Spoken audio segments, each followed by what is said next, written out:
is day 17. Assalamu alaikum wa rahmatullahi wa barakatuh. Today we delve into the theme of resilience in the face of adversity. Let's draw strength from our faith and trust in Allah's plans, knowing that He is with us every step of the way. Assalamu alaikum.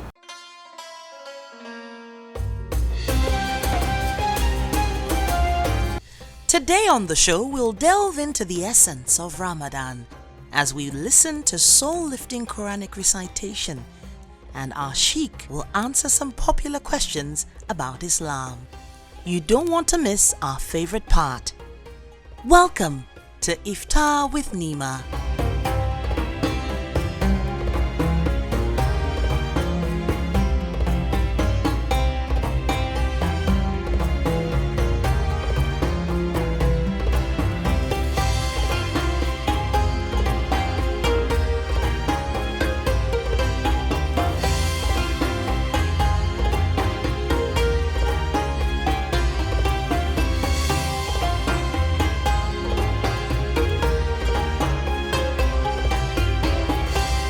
يا أيها الذين آمنوا لا تقولوا راعنا وقولوا انظرنا واسمعوا وللكافرين عذاب أليم.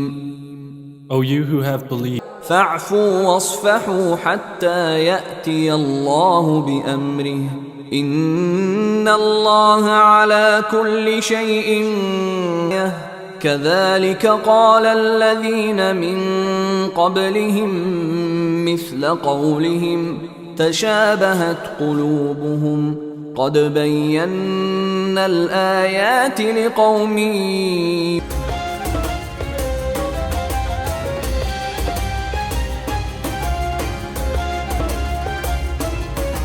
بسم الله والحمد لله والصلاة والسلام على رسول الله وعلى آله وصحبه أجمعين وبعد. You're welcome once again to Ask the Sheikh. Can you discuss the concept of jihad in Islam and how is it understood and practiced in contemporary times?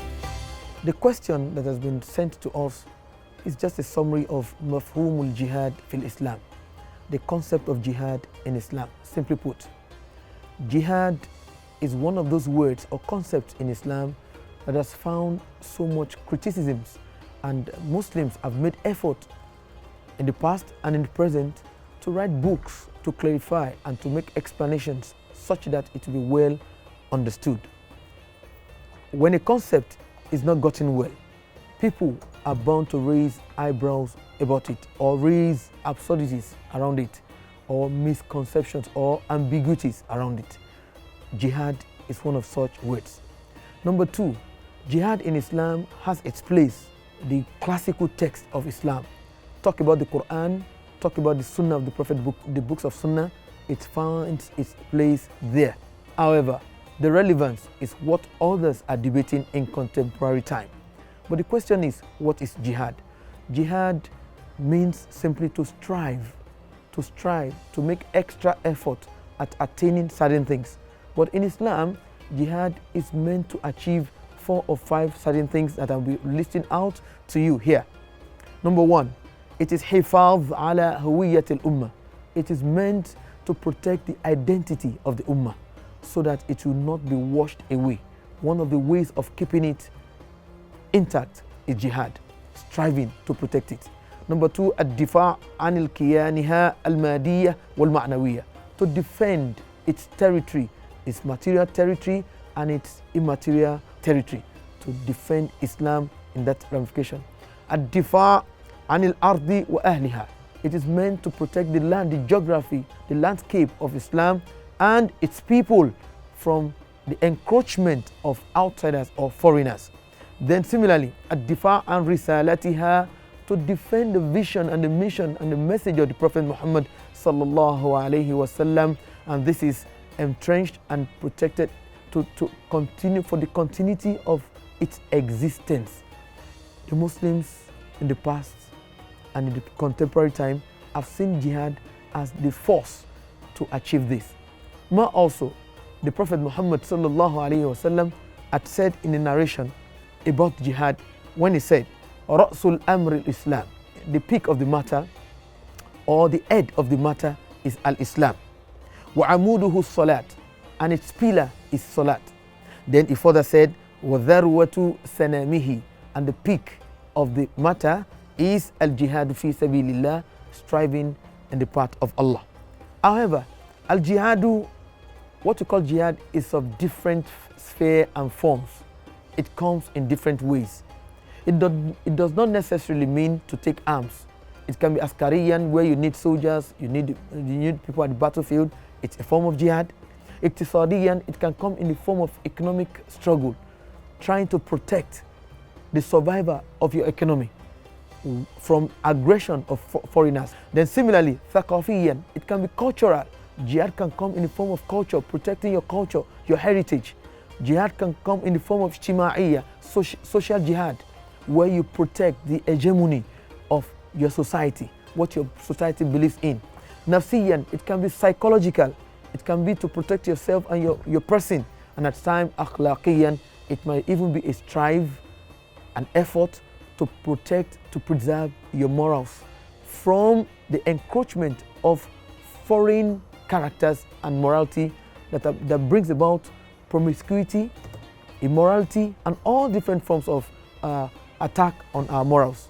The morals of the family, the values of the community. An attempt to protect all these things is referred to as jihad in Islam. But the popular one is the war type, where people throw bombs, where people mine people, where people kill others, and these and many more.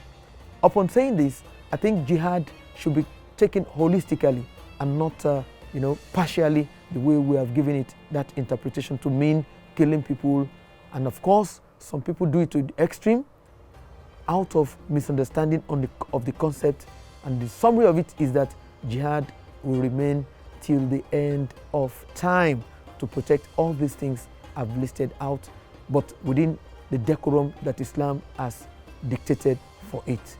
We must respect life when we are in the course of our jihad. We must respect children, women, trees, and monasteries where people worship. House of worship, the pastors, the imams, they must not be armed in the process of executing that soldier type jihad. Then when it comes to economy, we protect our economy from going down the drain, losing the value of our currency or the likes. It is jihad. And I think Nigeria at this point in time need more of economic jihad than ever before, when our currency is facing a lot of backlash and falling down the drain without any value to it. This is very important, and this is what Islam has come to preach with respect to jihad. This is where I hang it for today. We shall be meeting in the next episode. I am still your brother in Islam, Imam Imran Mufa.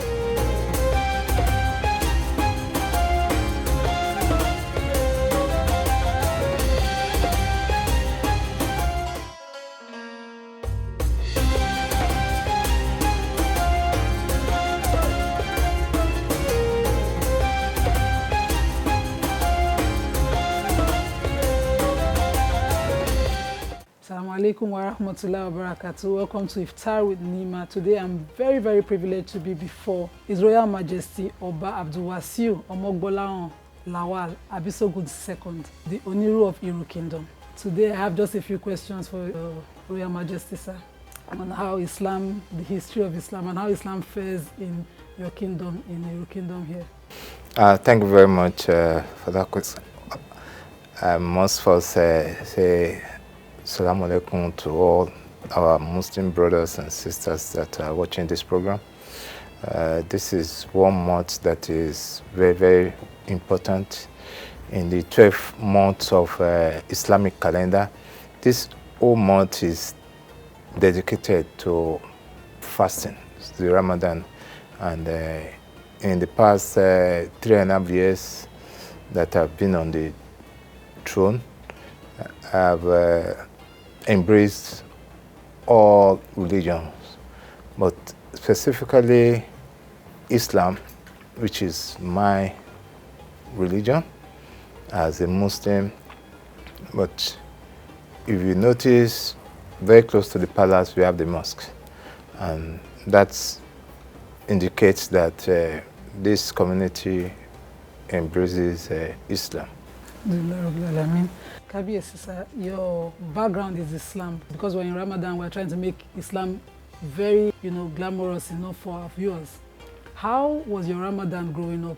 Some of us have experiences, like I did not fast consciously till I was 13, so we would fast and we'd do some funny things. And what was it like? How was fasting presented to you by your parents? My both parents were Muslims, and it was more of a compulsory period for us to observe the Ramadan, especially once we are above the ages that you are allowed to fast. For me, I think I started fasting when I was in primary 2, when I was 8 precisely, and ever since I've been observing the Ramadan period. I fast with my other siblings. It was like a competition for us, and growing up in Ijora precisely, where we had mosque in front of the palace, behind the palace, and the community in Ijora, more than 85 to 90% of that community were Muslims, and I think that still subsists. And if you look at Iru Kingdom, the Victoria Land is a very cosmopolitan area. We have a lot of different religions. We have the Christian folks, the Muslim folks, and we also have those that are just on their own in terms of they try to practice the traditional religion. Just lastly, because I know you have a very, very impressive CV in public service, and now you sit over this kingdom in Iru Kingdom here. How has Islam influenced your leadership all through the years? Do you have role models in Islamic history that has influenced how you've turned out as a leader? If you look at the 5 pillars of Islam, you have to know that there is only one God. You fast, you do surat, you do 5 times prayer, which is very important. Then when you are well blessed, you go for Hajj, which is the last one. And so I, as a Muslim, I grew up knowing my father throughout my growing up and my adult life before he passed. That early morning Subuh prayer, he never missed Subuh prayer, and he never missed Ramadan fasting. So he was my mentor, and I try to be like him and so many other people that are very, very religious. Alhaji H.A.B. Fasinro, who was my father's cousin, we were known scholar in the Islamic faith, and we try to be like them, and that's what we try to do. People from the Saleko, we are very, very religious when it comes to Islamic faith. And Oba Rilwano Osholale Akiolu, very, very religious, and he is a very good Muslim. He understands the tenet of Islam, and a number of times he will call me as early as 4:30 in the morning. As I am king now, he will call me and say, and 2 days ago he called me again, and just to wake me up for Subuh prayer. So I have mentors, I have people that have passed and people that are still living in the Islamic faith. So the other thing that you asked, has Islam assisted or helped or motivated or inspired me in the leadership? If you look at what I do, we just had our IFTAR, and we also have Tafsir. Since I ascended the throne, I've made it a compulsion. So every Ramadan period, we observe Tafsir, Saturday or Sunday throughout. This is the 4th one that we are having, and it's a way of letting people know that they should be closer to God. This period, you are expected to be closer to God, and you move away further from evil things. And if you look at what is happening in Nigeria today, this is a very trying period for us. This is what Islam teaches: perseverance, tolerate one another. This is the best of time for us to tolerate one another. A lot of challenges, economical challenges, social challenges. We want to use this period to see how we can be our brother's keeper. And for those that have people that are well blessed, they should share and let those that do not have to have a bit of opportunities in terms of food. Food is a challenge. So as a matter of fact, I want to appeal to Nigerians, people that are well blessed, to extend sadaqah, as we call it in Islam, and to those that are struggling. It's very, very important. As they always say, tough times don't last forever, but tough people will last, you know. So to all Nigerians, to my brothers and sisters across the globe, this period of Ramadan, and it's also coincides with the Lenten period. This is the best of time for us to share, so that a lot of us can have a better life, you know. Thank you so much, sir. I'm very, very grateful, because I was just going to ask what message, but you've already left the message with us. Akabiesi says it's a time to give, to reach out, and you know Islam teaches giving. Ramadan is all about giving. I saw the lecture earlier, and I know that Kabiesi is in season as well, is also giving. May Allah reward you. May Allah, you know, extend your years on the throne. Amen. And may Allah make it a very blessed years for your people and you as well. Amen. Assalamu alaikum wa rahmatullahi wa barakatuh. Alaikum salam wa rahmatullahi wa barakatuh. Thank you. Thank you, sir.